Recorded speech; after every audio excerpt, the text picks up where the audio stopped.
Hi, chess fans. So this is my round one game of the World League on chess.com. I'm playing for Team Canada.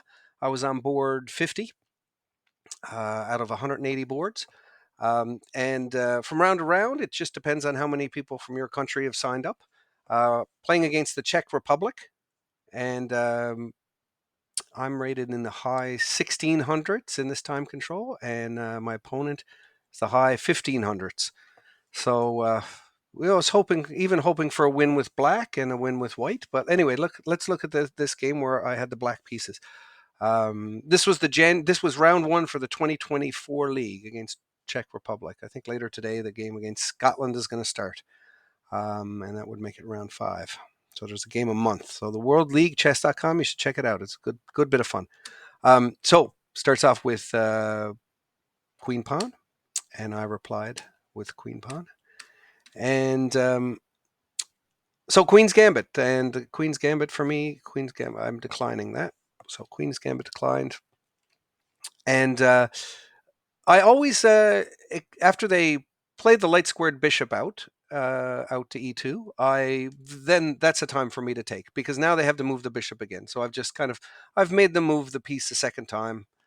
Maybe a little tiny bit of tempo, tiny bit of an advantage. Who knows? But anyway, that's my thinking behind that. Wanted to keep the knight out of there and get some space on the queen side.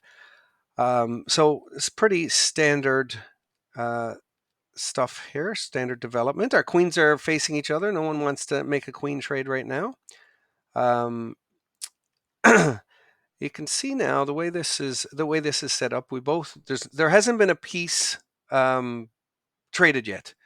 But there's been some pawns traded. So I get this rook here to take control of the open file. So really happy with that. He moves the queen, and now I get my second rook on an open file. No pawns on these, and my rooks are on them. So what's the trade-off for that? Well, I allowed this to happen. Two-piece trades, and now my pawns are doubled up. So could be considered bad pawns. And I have an semi-open G file, but I've already kind of spent that time to put my rooks in the center of the board. So maybe there's a little bit of disappointment here how the things went. When the smoke cleared and I looked at it, I thought, oh well. But computer here says that we're fairly equal, and black is equalized. So from here, of course, he wants control of the open file, and I brought my knight here. My idea was, just in case he starts to get a big attack going on my king side with the drafty king, to bring that knight over for defense. I wasn't thinking that I was going to try to double up rooks on the G file. I decided to play along this way. Might have been a good plan, but anyway, he puts his knight in the center of the board, so his knight's fairly good there, I thought. I wonder if he was tempting me to play e5 to kick him out, but I wouldn't have wanted to do that. I didn't want to give him access to the f5 square for his knight. I thought his knight would have been, too powerful, so I didn't want that happening down the road. So I played here, and which was sort of a part of the plan. Like, get that knight over on the king side for support, because the queen could be coming there. And he plays this move here. So he's made a mistake.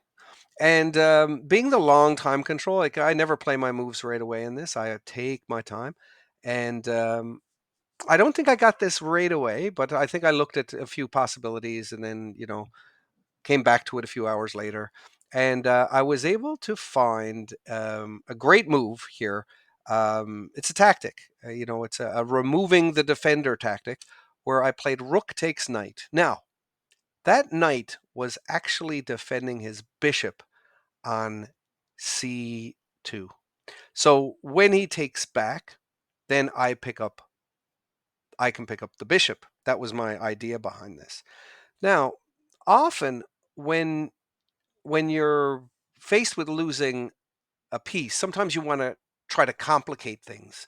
So maybe you won't go down a piece, or maybe there'll be some kind of compensation, and that's what he does here.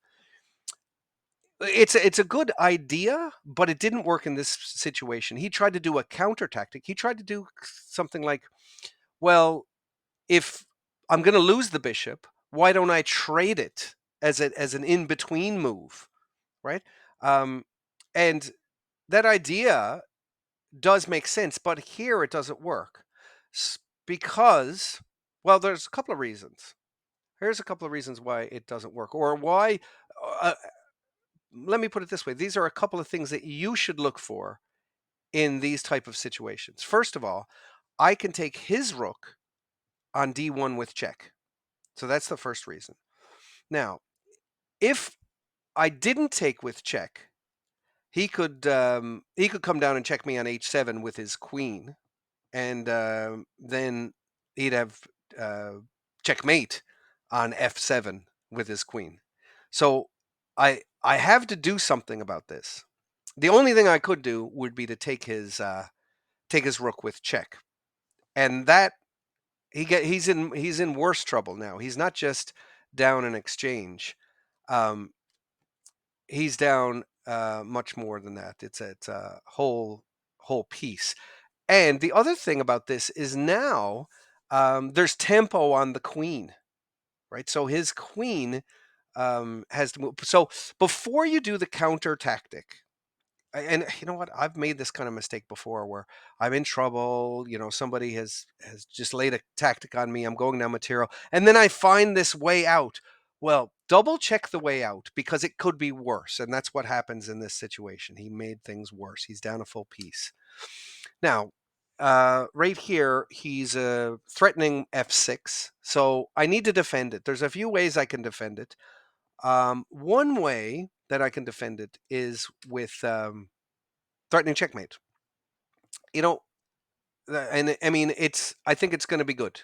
I think it's whether or not it's not threatening checkmate isn't always the best thing to do. Just because you can threaten checkmate, I mean, there's a possibility that he can, get out of it and um, have some more counterplay. But in this situation, it works. There's nothing wrong with that. So he blocks here, and I feel like I've created a weakness now, like that pawn might be able to be a target on um, the pawn on e3, and also I've opened up his king a little bit, so his king's a little bit more drafty. So threatening checkmate there, I thought was proper, and now I'm going to look at my situation. I don't want to lose that f6 pawn, because by no means is this game over for white. I still have a lot of work to do. So I played down here, and the idea is that if he takes my pawn on f6, I'm going to take his pawn on e3 with check. So he moves that out of the way, and I play check, and now I'm defending the pawn on f6 by attacking the queen. He moves down here. Now he's looking to start attacking me. He wants his rook to come down to d7 and threaten checkmate on g7. So I have to deal with that. So here it is. If he moves his rook down to threaten checkmate, I'm going to get checkmate. So he has to settle for this, which is not what he wanted to do. He wanted to get that rook active. He wanted to attack me, but he has to go back and defend it now. Now, I'm moving over here because I want to keep things solid here. I don't want to lose that f6 pawn. And he plays up here, so he's trying to bust open my king side. He doesn't want my king to be safe. Well, I take it, and now I'm bringing I'm trying to get my queen back to help out my drafty king. He plays check here, and I'm moving over because I want to get the rook. I want to get that rook ready to start attacking on the g file. Um, he's again, he's making me a little bit nervous. Like I can't just let him go full reign. So what do? I attack his queen because he's got no checks with that rook. He's just threatening to come down on the 7th rank, which is scary. So takes again. I'm threatening the queen. I'm keeping pressure on. Um, he tries to relieve the pressure, and now forcing or offering the trade of queens. He takes, and now he's got he's got his rook down on the 7th. So again, this is a position that I just can't be really, really. um, I have to be careful here. Situation like this, I'm up a piece in an ending. I got to be careful. So I attack the rook. He moves his rook there, and I'm moving this pawn up. I want to get my bishop out. He's going to pick up a pawn. I'm not concerned about that pawn there because I got a really nice spot for my bishop.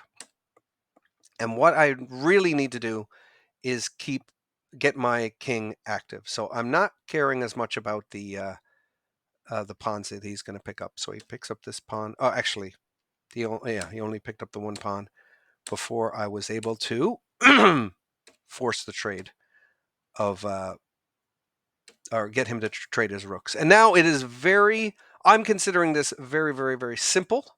But you got to have a plan. You can't just think, oh, I'm definitely winning, because you don't want to start losing pieces, losing any of these pawns. So here's my plan.